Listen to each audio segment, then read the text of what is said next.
गरीब सेवक होकर उतरे इस पृथ्वी के माही, जीव उदाहरण जगत गुरु बार बार बलि जाही। जीव उदाहरण जगत गुरु यानी पूरे विश्व को ज्ञान देने वाले परमात्मा कहते हम बैरागी ब्रह्म पद सन्यासी महादेव, सो हम मंत्र दिया शिव जी को वो करे हमारी सेव। कहते हैं हम बैरागी ब्रह्म पद, हम ही एक संत बनकर और शंकर जी को मिले थे और इनको हमने मंत्र दे रखा है, तो ये हमारी सेवा माने पूजा करता है।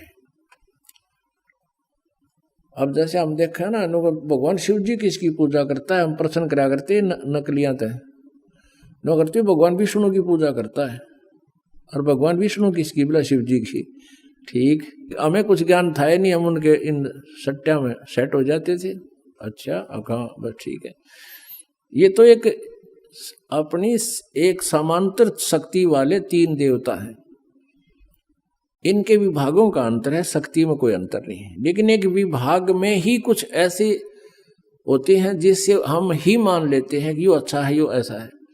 जैसे एक होम मिनिस्टर है और एक सैर सपट्टा मंत्री यानी पर्यटक मंत्री, तो शक्ति मंत्र नहीं है, उसके विभाग में लाभ मंत्र है, इतना फर्क है। और पावर एक जैसी है, एक जैसी डेजिग्नेशन है, एक जैसे एमएलए से वो बने हुए होते हैं।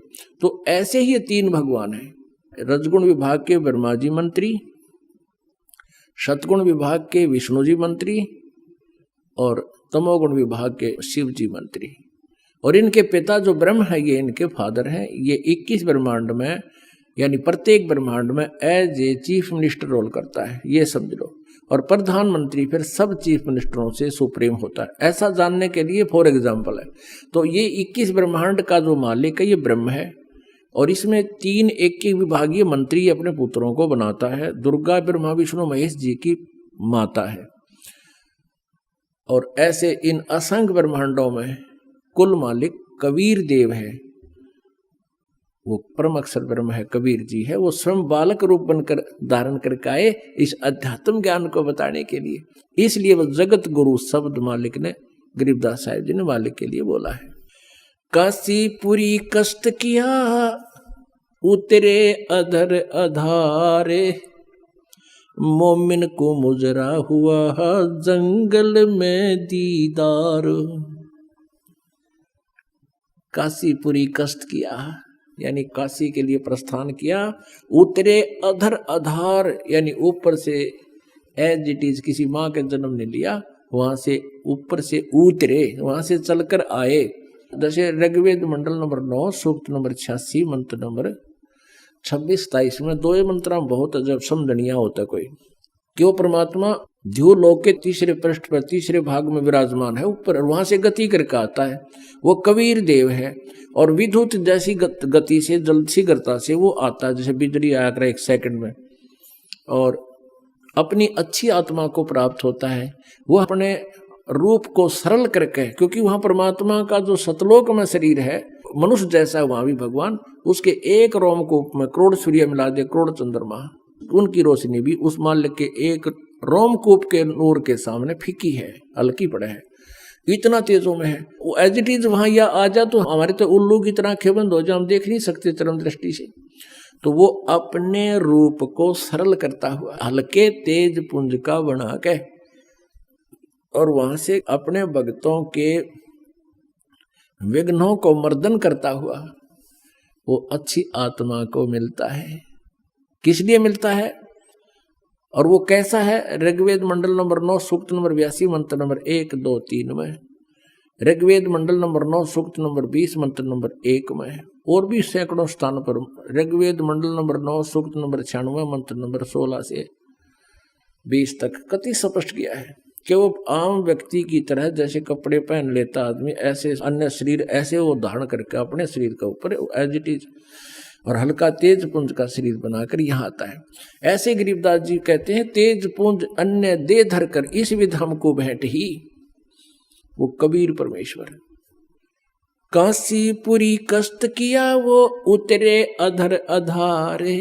अधर अधार माने ऊपर, तो अधर माने ऊपर से, आधार न्यो के न्यो आए चल के। और मोमन को मुजरा हुआ हा जंगल में दीदार। मोमिन कहते मुसलमान को। अब कबीर परमेश्वर की छवि को कैसे वर्णित कर रहे हैं आदरणीय गरीबदास साहिब जी। कोट किरण शशिभान सुध आसन अदर विमाने। परसत पूर्ण ब्रह्म को शीतल पिंड अरु प्राण। जब नीमा ने मालिक को गोद में ले लिया, सीने से लगाया, उसका मुंह चूमिया जैसे बच्चे से प्यार करती है माँ, तो कहते हैं परसत पूर्ण ब्रह्म को, उस पूर्ण परमात्मा को टच करते ही, परसत माने टच करते ही, छूते ही, और शीतल पिंड और प्राण जैसे बर्फ ने हाथ पर रख दे वो अपना प्रभाव दिखाती है। ऐसे ही कहते भगवान को जब जो ही टच किया, सीने से लगाया छोटे बालक रूप में माई ने, कहते ऐसा एकदम सारे शरीर में शरण शरण सा होया, ऐसा अफेक्ट हुआ उसके। गोद लिया मुख चूम कर एम रूप झलकनते। जगर मगर काया करे जैसे दमके पद्म अनंत। नीमा ने गोद लिया, मुख चूम के प्यार किया अपने बच्चे के तुल, और कहते हैं हेम रूप झलकंत। हेम माने हिम, परमात्मा का रूप। स्नो वाइट यानी को कपड़ा खरीदने जाते हैं ना बाजार में, सफेद कपड़े न्यू का आग्रह भाई कति सफेद दे दे, स्नो वाइट यानी बर्फ जैसी सफेदी वाला। तो यहाँ कहते हैं गरीबदास जी चित्रण कर रहे हैं, गोद लिया मुख चूम कर हिम रूप झलकनते। स्नो वाइट बर्फ जैसा सफेद नूर मालिक का, और जगर मगर काया करे जैसे दमके पद्म अनंत। इतना सुंदर शरीर उस बालक का, जैसे शरीर से नूर निकल रहा हो, महसूस हो रहा है, इतना प्यारा लग रहे हैं, इतना जैसे उसमें पद्म झलक रहे हो। काशी उमटी गुल भया मोमिन का घर घेरे। कोई कहे ब्रह्मा विष्णु है, कोई कहे इंद्र कुबेर। मालिक की लीला कही थी प्रभु ने कि तुम ले चलो, कोई तुम्हें कुछ नहीं कहेगा। ऐसा ही हुआ। अब वो कहें कमल के फूल पर मिला, ऐसे मिला तो नो ऑब्जेक्शन, वो और बात बतलाने लायक गे। नो कहे ओ कितना सुंदर बालक है, ऐसा कोई बालक का हमने नूर नहीं देखा। फिर नो कहे कोई कहे काशी उमटी गुल भया, यानी सब उमड़ का आगे वहां सारे शोर माच गए, सब सुंदर बालक जो देखा ना सुना। उस मोमिन का घर घेरे, मोमिन मुसलमान का घर घेर लिया। कोई कहे ब्रह्मा विष्णु है, कोई कहे इंद्र कुबेर, कोई कहे वरुण धर्मराय है, कोई कहते है ईश। 16 कला सुभान गति ही, कोई कहे जगदीश। अपनी अपनी अटकल लावे हैं। जैसे कोई बालक बेटा या बेटी लड़का उत्पन्न हो जाता है तो कदे तो चाची ठावेगी, न्यू कहे तो इसके ताऊ पर दिखे है, कदे फिर बुआ आवेगी, न्यू कहे तो मेरे बाबू पर दिखे है, कोई कहेगी यो किसे पर दिखे है, यानी किसकी उनिहार किससे स्वरूप मिल रहा है। तो ऐसे ये अपनी अपनी अटकल लगा रहे हैं। चाचे ताऊआ के उनिहार नहीं बता रहे, वो इतना अजीब और गरीब, इतना दिव्य रूप था प्रभु का, उनकी सीधी सुरती देवताओं के शरीर की तरफ जा रही है। काशी उमटी गुल भया मोमिन का घर घेर। कोई कहे ब्रह्मा विष्णु है, कोई कहे इंद्र कुबेर, कोई कहे वरुण धर्मराय है, कोई कहते है ईश। 16 कला सुभान गति ही, कोई कहे जगदीश। भक्ति मुक्ति ले उतरे, ओए भक्ति मुक्ति लेकर अवतरे, मिटन तीनों ताप। मोमन का डेरा लिया वहां कहे कबीरा बाप। हे भगवान, कितने दयालु दाता अपने बच्चों के लिए कितना कष्ट उठाते हैं। हम कितने भोले और अनजान बना दिए, अज्ञानी बना दिए इस काल ने, हम अपने पिता को पहचान नहीं पा रहे हैं। और कबीर परमेश्वर जी कहते हैं, मैं रोवत हूँ सृष्टि को, ये मेरे बच्चे हैं, इनको रोता फिरता हूँ, तुम मेरे बच्चे हो, कितने कष्ट उठा रहे हो। किसी का बालक बिगड़ जा, बेटा बेटी गलत रास्ते पर चल जा, माता पिता उसके लिए भटकते रहते हैं कि उनको मालूम होता है कि आगे भविष्य में इनकी विरानमटी होगी, कितना दुखी है ये, लेकिन वो उस समय नहीं समझ पाते, माँ बाप की बात को स्वीकार नहीं करते। अब काल ने हमारे लिए ऐसा कर दिया कि हम अपने पिता को पहचानने योग्य नहीं छोड़े, परमात्मा की परिभाषा को चेंज करा दिया। अब भगवान आता है, मैं भगवान हूँ, नहीं, हमने तो भगवान वो चीज है जिसके हाथ में सुदर्शन चक्र हो, या हनुमान की तरह गदा ले रहा हो, या श्री कृष्ण की तरह या राम की तरह तीर ले रखे हो, या दुर्गा की तरह अठों हाथों में हथियार हो। अमती से भगवान मानना, एक गरीब जुलाहा रूप में रोका मैं भगवान, सपने में बिना मानना हम, लेकिन भगवान तो मना के छोड़ देगा। उसमें वो परम शक्ति है जिसकी हमने सब जगह भटक लिए, जहाँ राहत नहीं मिली, और उस गरीब जुल्हा जिसको हम एक जुल्हा सा गरीब सा व्यक्ति मानते थे, और वहां जाते ठीक होने लगे। 64 लाख शेष हो गए थे परमात्मा के आज से 550 वर्ष पहले। वो जानता है कि मैं कैसे अपने आप को भगवान सिद्ध करूंगा, और सिद्ध तो है ही, लेकिन सिद्ध करने के लिए प्रयत्न हो रहा है कि गॉड को भगवान सिद्ध करना कठिन हो रहा है, क्योंकि इस लोक वेद ने सभी के अंतःकरण में अंधेरा छा दिया।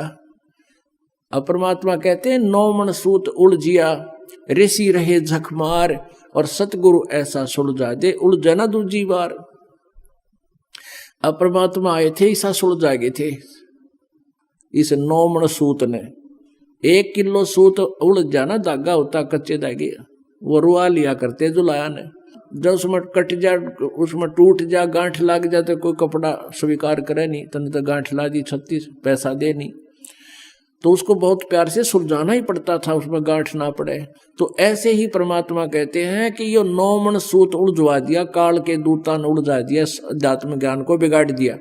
और उसको परमेश्वर कबीर जी ने आके ऐसा सुलझा दिया, वो सुलझा के रख गए थे, हम फिर भी ना समझ सके कि यो ठीक है, हम उस उलझे हुए माथा मारते रहे। तो परमात्मा कहते हैं, उन्होंने आके सुलझा था, फिर इस दास को बता दिया कि ये सुलझा रखा है, तुम इसने प्रयोग करो।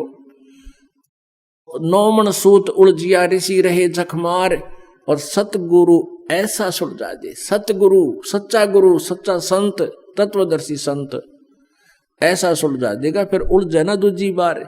अब इस कलयुग में योग अध्यात्म ज्ञान नहीं बिगड़ेगा, ठीक है। आने वाले समय में ये नास्तिक हो जाएंगे, भक्ति नहीं करेंगे तो वो अलग बात है, लेकिन ये लोक वेद नष्ट हो जाएगा। ये सच्चा ज्ञान सदा के लिए इस कलयुग में पूरा चलेगा, जब तक भक्ति चाहने वाले प्राणी रहेंगे। मालिक ने जब तक इसका निर्धारित समय रखा हुआ है।